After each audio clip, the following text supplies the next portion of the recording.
Assalamualaikum warahmatullahi wabarakatuh. Bertemu kembali dengan RSC Channel dalam pertemuan Information Technology Service Management yang kita tahu itu adalah manajemen layanan teknologi informasi untuk part 4.1. Kita akan belajar hari ini tentang bagaimana kita bisa mengetahui tentang uh, role, bagaimana tentang function dan proses. Selamat datang dalam pertemuan ke 4.1. Kemudian kita bisa melihat proses. Proses di sini apa yang kita pahami dari suatu proses? Ternyata proses ini adalah suatu rangkaian aktivitas-aktivitas yang terstruktur, didesain untuk menyelesaikan suatu tujuan tertentu. Dan kemudian proses dalam layanan TI adalah sekumpulan aktivitas yang terorganisasi yang mengkombinasikan dan mengimplementasikan sumber daya resources dengan kemampuan capability dalam merangka menghasilkan sebuah keluaran yaitu outcome yang secara langsung maupun tidak langsung menciptakan value bagi pelanggan, customer atau stakeholder atau pemangku kepentingan. Artinya kita di sini akan belajar bagaimana suatu aktivitas-aktivitas yang berurutan yang terstruktur dan itu nantinya didesain oleh sesuatu yang bisa menyelesaikan untuk tujuan yang ditargetkan. Proses. Di setiap proses dalam pelayanan TI seharusnya memiliki 4 karakteristik rekan-rekan mahasiswa, yaitu tentang terukur, yang kita ketahui adalah measurability, bagaimana suatu terukuran itu setiap proses harus dapat diukur rekan-rekan. Pengukuran sebuah proses berdasarkan unjuk kerja aktivitas-aktivitas yang membentuknya. Sebagai contoh, sebuah proses dapat diukur berdasarkan biaya, kualitas, durasi, atau produktivitas aktivitas. Artinya, berarti dalam suatu proses itu perlu ada kriteria rekan-rekan. Di sini kita bisa melihat bahwa kriteria itu bisa diambil dengan item-item yang ada di sini, biaya, kualitas, durasi, produktivitas aktivitas. Bagaimana dengan hasil tertentunya atau kita kenal dengan specific result? Ternyata di dalam konten di sini yaitu setiap proses harus jelas apa keluarannya, tidak boleh abu-abu.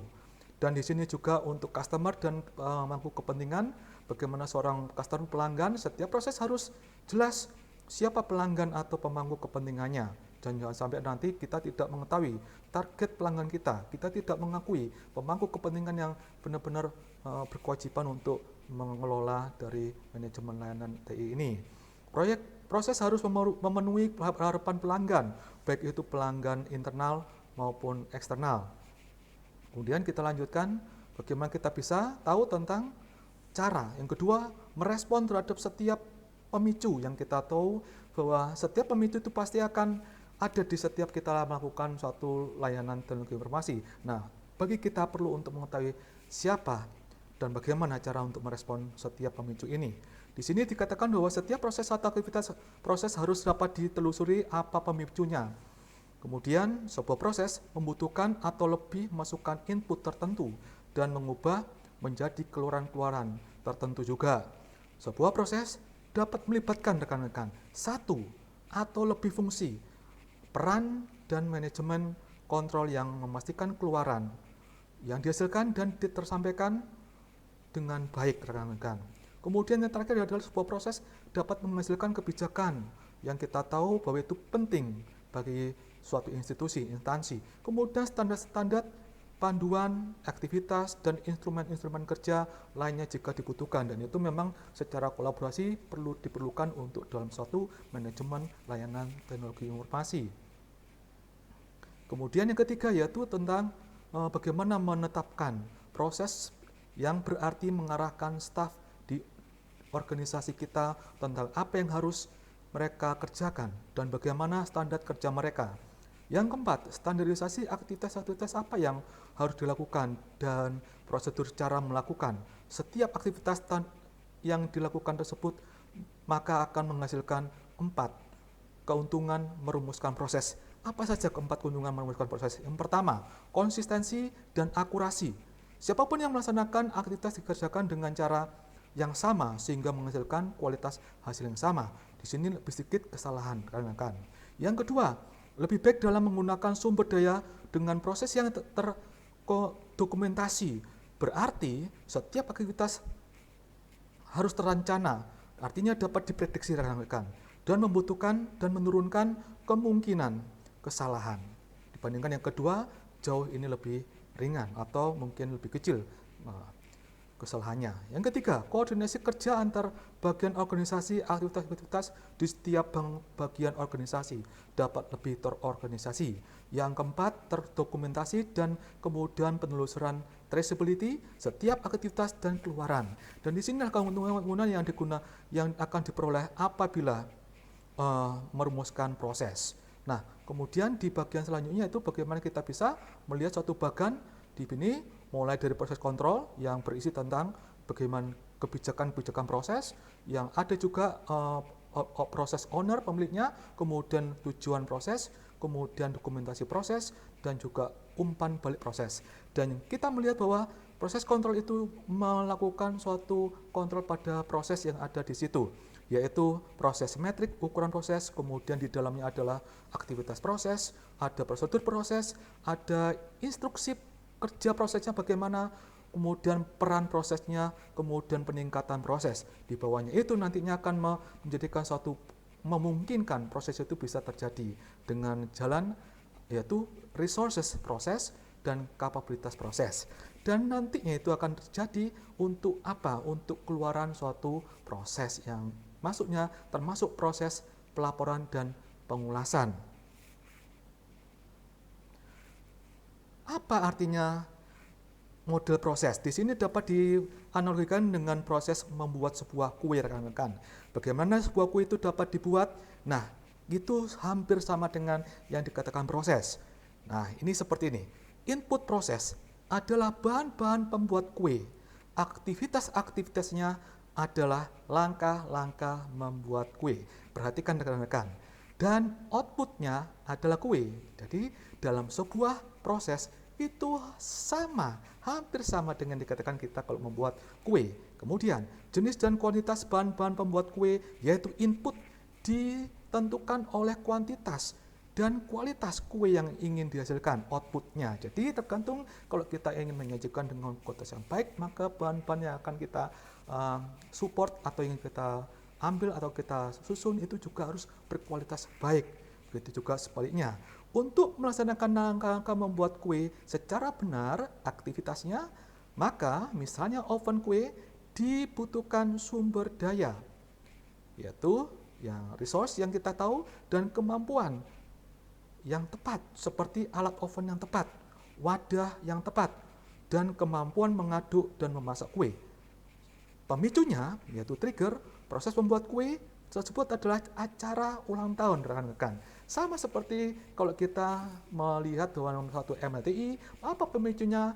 Suatu institusi instansi itu memerlukan suatu audit manajemen layanan teknologi informasi. Ujung-ujungnya adalah bagaimana dia ingin dikatakan mampu untuk memberikan layanan teknologi informasi yang maksimal dari semua kalangan. Artinya dia ingin mendapatkan suatu justifikasi, suatu sertifikasi yang dikatakan bahwa institusi tersebut, instansi tersebut, perusahaan tersebut sudah layak mendapatkan ISO, yang menjadi acuan bagi semua perusahaan bahwa kami adalah institusi, instansi, perusahaan yang sudah siap untuk memberikan layanan yang terbaik bagi masyarakat. Nah, proses membuat kue sesuai keinginan pelanggan dan rekan-rekan, baik dalam hal kualitas maupun kualitas, dan dikatakan efisien apabila membutuhkan bahan-bahan yang juga baik. Fungsi. Apakah itu fungsi, rekan-rekan? Fungsi adalah sebuah departemen atau unit tertentu dalam organisasi atau sekelompok staf dengan peralatan tertentu untuk mengerjakan proses atau aktivitas-aktivitas tertentu dalam proses. Nah, di sini dikatakan bahwa fungsi juga dapat berubah apa, rekan-rekan? Dapat berupa grup atau tim. Jikalau dalam grup, maka dia merupakan sekelompok orang yang melakukan aktivitas serupa. Jikalau sebuah tim, maka sekelompok orang yang bekerja sama untuk mencapai tujuan tugas tertentu dan lebih terstruktur secara formal dalam organisasi. Nah, di sini kita bisa melihat gambar di samping kiri. Di situ dapat saya jelaskan tentang fungsi proses dalam manajemen layanan TI itu merupakan komponen pembentuk kapabilitas organisasi dalam menyediakan layanan TI. Yang kemudian sumber dayanya apa? Sumber daya atau resource layanan TI itu diantaranya rekan-rekan yaitu ada keuangan, ada hardware, ada software, ada informasi, dan manusia, dan itu dialokasikan dan dikoordinasikan ke dalam fungsi dan proses. Jadi, kemampuan atau kapabilitas sebuah organisasi dalam menyediakan layanan TI direpresentasikan dalam bentuk fungsi dan proses dalam manajemen layanan TI. Tanpa kapabilitas, sebuah organisasi penyedia layanan hanyalah sekedar resource, kumpulan resource that have low value, jadi nilainya rendah di mata pelanggan. Nah, kemudian bagaimana peran, role, aturan, peran. Di sini role adalah sebuah fungsi atau role, peran, sekumpulan tanggung jawab, wewenang, dan aktivitas yang diberikan kepada seorang atau sebuah tim. Sebuah peran ditetapkan dalam proses tentu saja. Nah, peran, role, merepresentasikan tindakan-tindakan yang harus dilakukan seorang atau sebuah tim dalam konteks proses tertentu. Nah, gambar yang kita bisa lihat ini adalah gambar tentang susunan strukturisasi tentang Departemen Teknologi Informasi yang membawahi dari 4 unit, yaitu Service Desk, kemudian manajemen operasi TI, kemudian manajemen teknis, dan manajemen aplikasi. Keempat-empatnya itu nantinya juga membawahi dari tugas yang ada di unit-unit subunitnya masing-masing. Nah, peran di sini bisa kita asumsikan sebagai satu konsep seperti ini. Seseorang atau sebuah tim dapat memiliki satu atau lebih atau satu peran atau yang kita katakan roles, more than one, lebih dari satu. Sebagai contoh, seorang staf dapat ditunjuk sebagai konfigurasi manager sekaligus manajer perubahan, change manager. Nah, yang kedua sebaliknya, sebuah pesan atau peran role dapat dilaksanakan oleh lebih dari satu orang, tidak hanya satu. Misalnya, peran second line support dapat diberikan kepada sekelompok staf TI dan tim pengembang aplikasi dan sebagian dari tim jaringan komputer. Jadi tidak hanya satu untuk 2 fungsi, tetapi bisa satu kelompok untuk dalam beberapa fungsi. Oke rekan-rekan, kita sudah selesai untuk pertemuan 4.1. Kiranya apa yang kita telah pelajari dalam sebuah konsep proses, kemudian fungsi dan role, nantinya kita bisa lanjutkan dalam pertemuan di sesi part 4.2. Oke, sampai ketemu di part 4.2.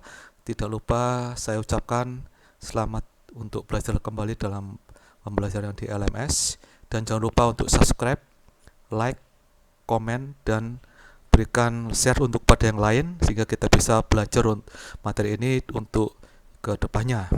Oke, terima kasih teman-teman. Wassalamualaikum warahmatullahi wabarakatuh. Sampai jumpa di pertemuan berikutnya.